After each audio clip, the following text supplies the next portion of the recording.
My name is Clark Harris G. Torres from base ID 3G. So, ang gawin po natin ngayon is yung assessment. What is Eloquent RM in Laravel and how does it simplify database interaction? Eloquent RM in Laravel is an object relational mapping feature that simplifies database interaction by allowing developers to work with database tables of as if they were PHP classes. It simplifies CRUD operation, making it easier to interact with the database.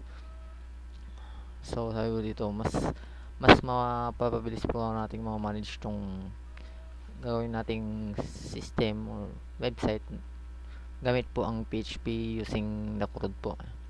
Then, mas mabilis po nating makapag-create, makapag-read, makapag-update, and makapag-delete po using ito po.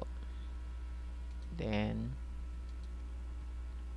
kung gusto po nating dagdagan yung ating table, like dito po is meron po tayo ng address, then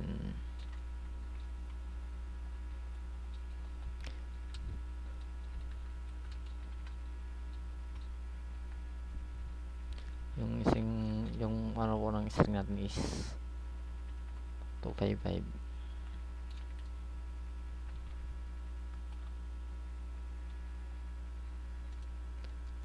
Then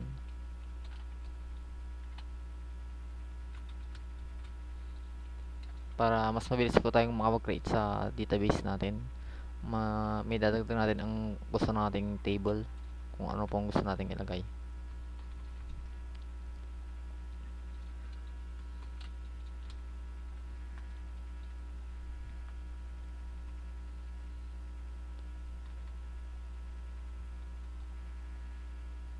Yan.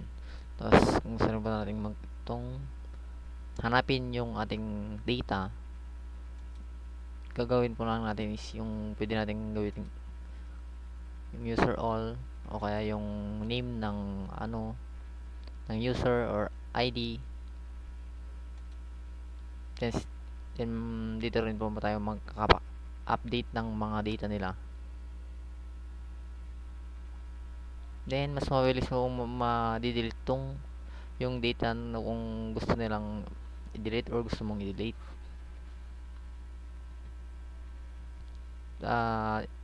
Mas maganda na po dito dahil hindi ka na maghahanap ng ibang language para maging maayos yung system mo or pag-control ng ating website.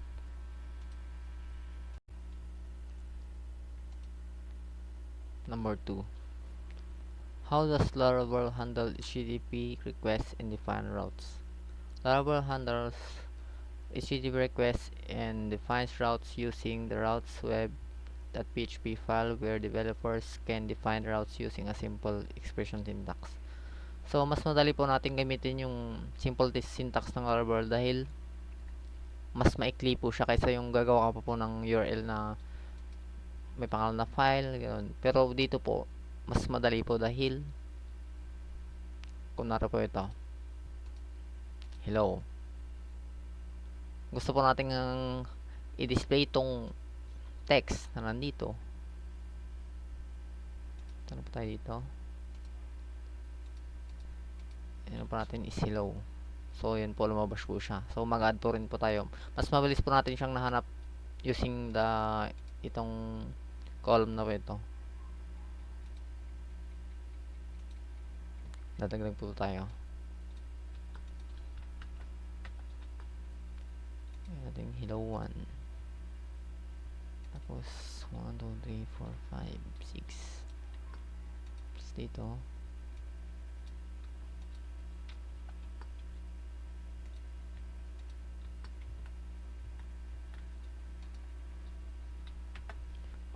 Mas mabilis po niyang na-display yung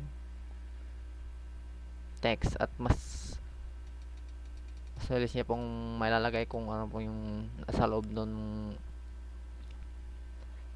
link na yon kaysa naman po sa maggagawa ko ulit ng link ng HTTPS. Kaya mas madali pong gamitin po ang routes, simple routes ng Laravel. Number 3 is explain the role of blade templating engine in Laravel. The blade templating engine in Laravel is responsible for compiling the views into plain PHP code. It allows for the use template inheritance and provides convenient shortcuts for common PHP control structures. So, mas maganda po nating gamitin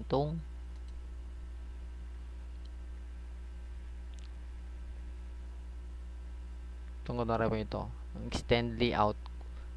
Meaning po, yung sa loob ng layout po natin ito is naka-shortcut na po na ito yung madi-display dahil tinawag po yung layout dito sa extends. Tapos yung title, tapos yung content, yung welcome page, yung pinaka ano niya po, yung pinaka main content.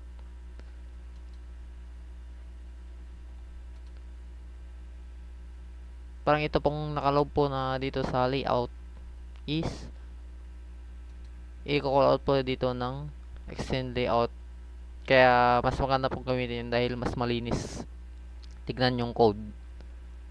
Parang ano na po niya, in-include niya ngayon po na ito mas malinis. Kaysa ilalagay mo pa tong lahat to dito sa home blade mo. Kunwari itong layout mo, sila mo to lahat. Pumunta mo dito. Imbis na ganito yung ano, yung ilalagay mo, mas maganda tong shortcut na ito po, extend layout. Para mas malinis po tignan ng code natin.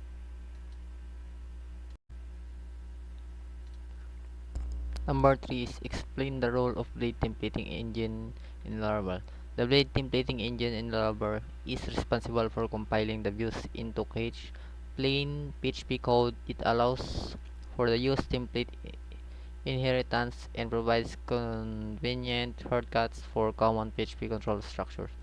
So, mas maganda po nating gamitin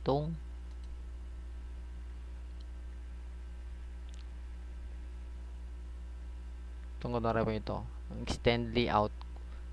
Meaning po, yung sa loob ng layout po natin ito is naka-shortcut na po na ito yung madi-display dahil tinawag po yung layout dito sa extends.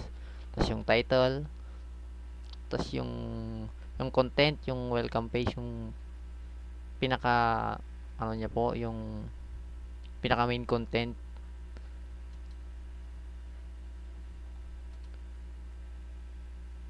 Parang ito pong nakaload po na dito sa layout is i-call out po dito ng extend layout. Kaya mas maganda pong gamitin yun dahil mas malinis tignan yung code. Parang ano na po niya, in-include niya ngayon po na ito mas malinis. Kaysa ilalagay mo pa tong lahat to dito sa home blade mo. Kunwari itong layout mo, sila mo to lahat. Tapos pumunta mo dito. Imbis na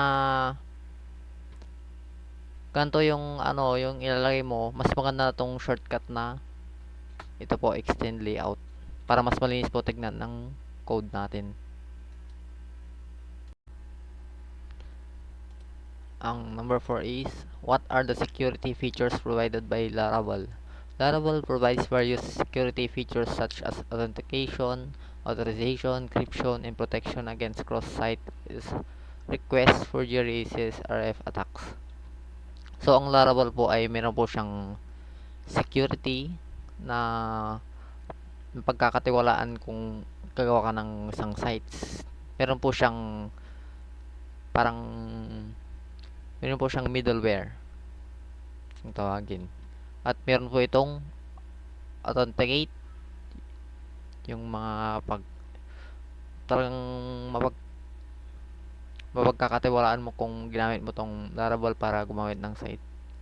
At para kung kuha man sila ng at kunwari maglalagin ka sa ibang sites, mag mag-authenticate pa rin sa ito kunwari ng confirmation na is talagang isi-send mo sa kanila yung files mo, yung documents mo. Number 5. How does Laravel support task scheduling? Laravel support task scheduling through its built-in task scheduler, which allows developers to fluently and expressively define the command schedule within Laravel itself. So, sa Laravel daw po, may code po siya na, kunwari po sa Orange app, maggagawa ka ng schedule or attendance, kunwari wala ka pa, ngayong 3:53 ka gumawa, tapos, ang gusto mong mangyari ay, ang pag-send sa kanila ng schedule is alas 5, ganon. Pwede ka mag-create ng ganon using the Laravel support task scheduling. Ganun. Assessment 2. How can you define a simple route in Laravel and what will be a real life example? A simple route in Laravel can be defined using the route get method and route web file. For example, route get about control index defines the route and about URI. So, pag ito po, hinaan natin ng link niya about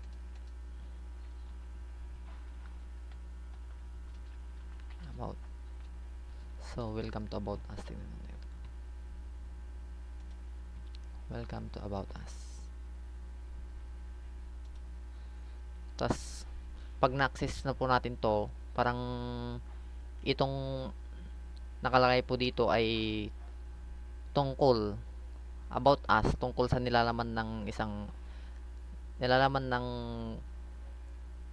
nakapaloob dito sa about Blade.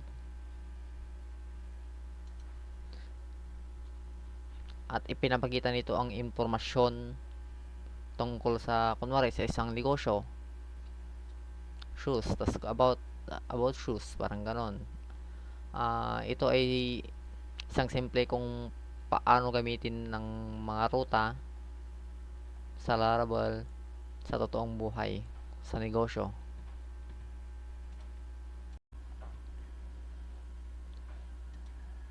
Number 2. How do name routes work in Laravel and how might you use them in a real-world application? Name routes in Laravel allow developers to specify names for routes, making it easier to reference them in the application.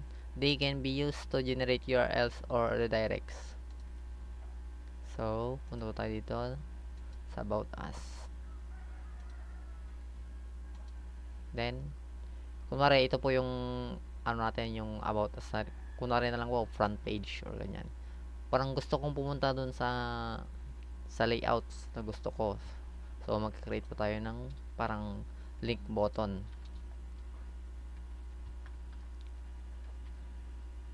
1, 2, tapos asset, layout,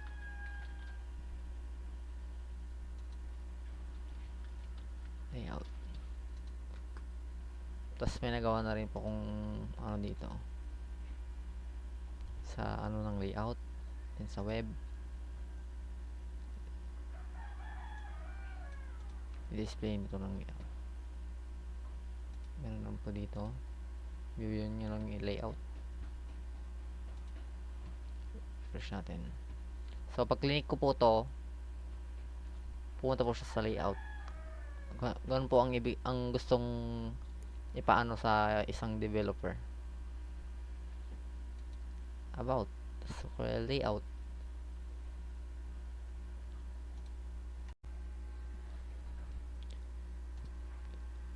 Ang number 3. What is the purpose of route groups in Laravel and how might they be used? Ang route po kasi na groups is parang mas masinop siya natignan kung sa coding, kunwari po, gagawa po tayo ng isang folder na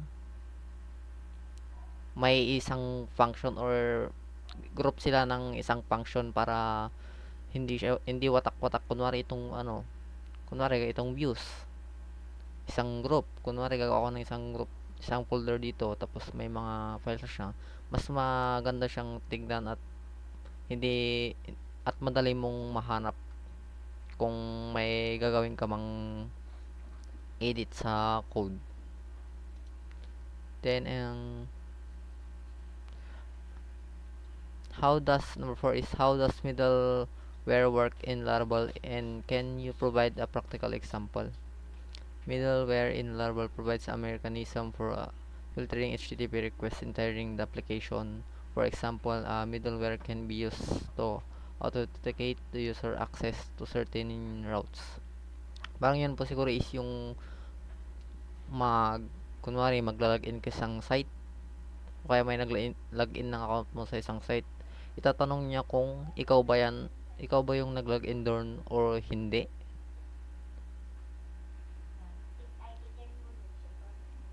And yung number 5 is how can you handle form submission and CSRF protection in Laravel? Form submission and CSRF protection in Laravel are handled by including the CSRF token in forms and validating in one server side to protect against cross-site request forgery attacks. Kunwari po ang CSRF protection na sa Laravel is parang siya po yung magbabalidate ng mga files mo para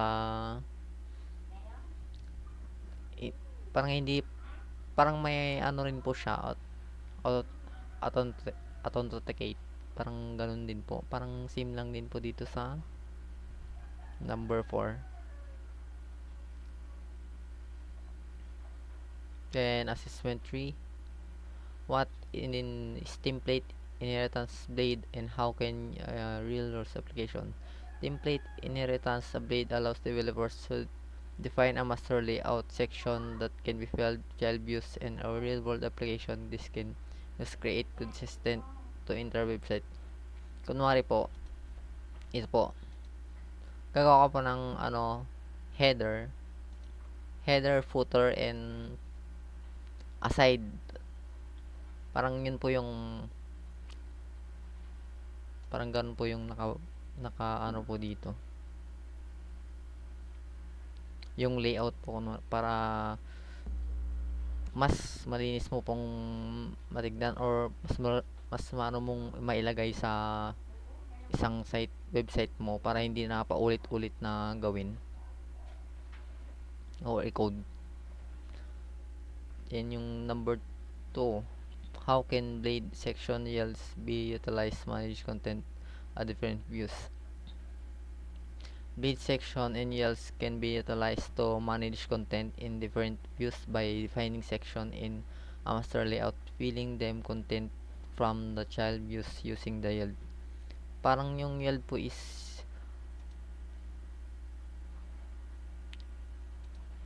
yung mga nakapaloob po dito, yung parang yung pinaka-content niya po, yun yung pong dinidefine niya na ipapakita. Parang ito po, section content.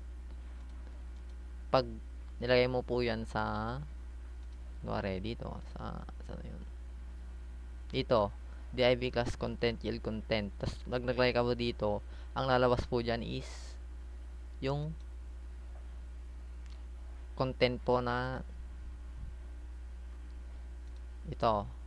Kunwari ito yung section content. Ito po yung lalabas sa nilagay mo po dito sa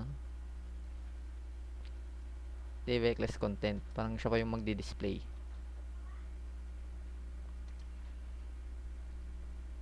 Number 3, how do blade control structure make your code more readable compared ROPHP? Blade control structure make the code more readable compared to ROPHP by providing more expressive and concept syntax for common PHP control structure such as loops and conditional. Number 4, what is the purpose of the double curly bracket syntax in a blade. Important is college in information technology. The syntax blade in use escaping output, which is important is securely prevent cross-site scriven XSS attacks by automatically escaping in HTML and TTS output. Parang ang gamit po nun is yung pwede pong paglagay ng image, kunwari sa about, ganito po yung syntax. Kunwari mag-ano tayo ng image, tapos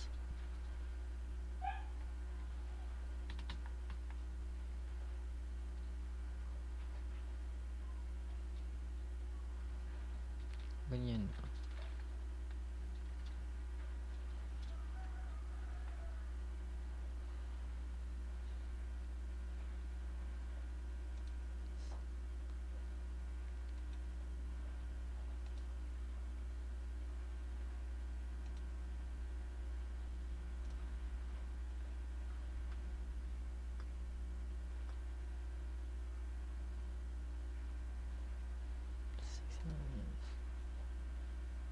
Paste natin dito 6 JPEG.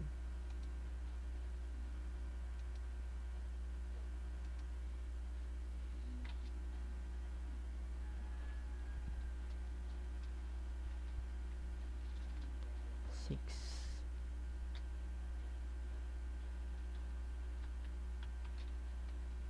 Kaya yung ganito po. Pwede rin.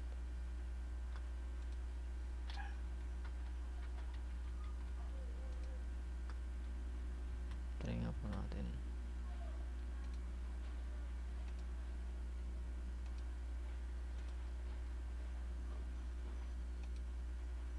Yan po nakalagay po yung image natin. O kaya yung, kunwari ito po, yung button or link na gustong puntahan, yun po ang gamit din ng syntax.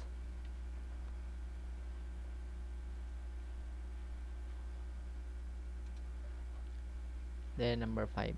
How can Blades component in slot use create reusable UI elements? Blades components in slots can be used to create reusable UI elements by defining components with slots that can be filled with content from different views.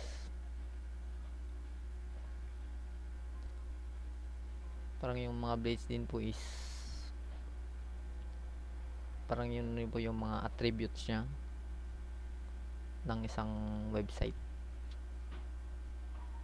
Then ang assessment for how do you configure multiple database connection Laravel in might meet you need to real application. So dito po sa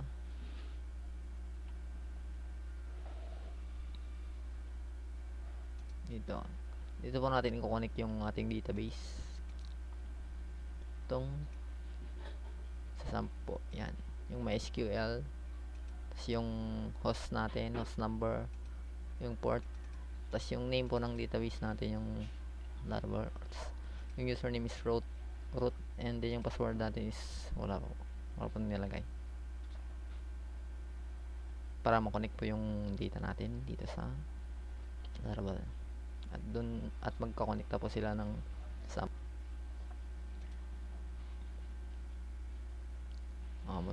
multiple database connection. Laravel can be a database while allowing developers to define and use multiple database connection for different parts of applications such as separating read and write operations. Number 2 is how can Laravel query builder be used efficiently retrieve data the database in what real world example of this? Laravel's query builder can be used efficiently retrieve data from the database by providing fluent interface building SQL queries. For example, DB table users were active through get retrieves active users from database. Parang yung ang isang user is na delete or hindi na siguro ginamit, hindi parang hindi na active, tas i-reactive po nito yung pagpakaka-entity ko.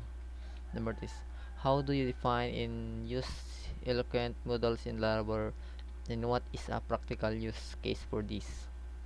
Eloquent models in Laravel are defined by extending the Illuminate database Illuminate model class and provide a practical way to interact with the database by representing database tables as PHP project. Number 4. What are migration in Laravel, and how are they used to manage database schema management? Migration in Laravel are used to manage database schema change by providing a version control system for the database schema. They allow developers to define and make changes to the database schema in structure and organize. Parang itong ano po siguro yung database is parang sa Laravel is papalitan niya yung version or yung control system ng database niya. Yung number 5, how do you create use seeders in Laravel populate your database with initial data? Seeders in Laravel are used to populate the database with initial data by providing may insert large amount of data into database tables. They are often used to populate the database with default or test data. Parang ito po yung ano, yung pag-create po ng fake data, faking data po information.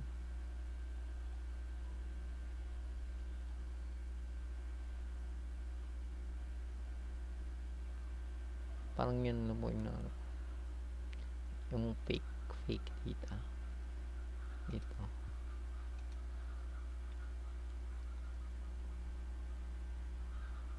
Siya na po mismo yung gumagawa ng data na peke.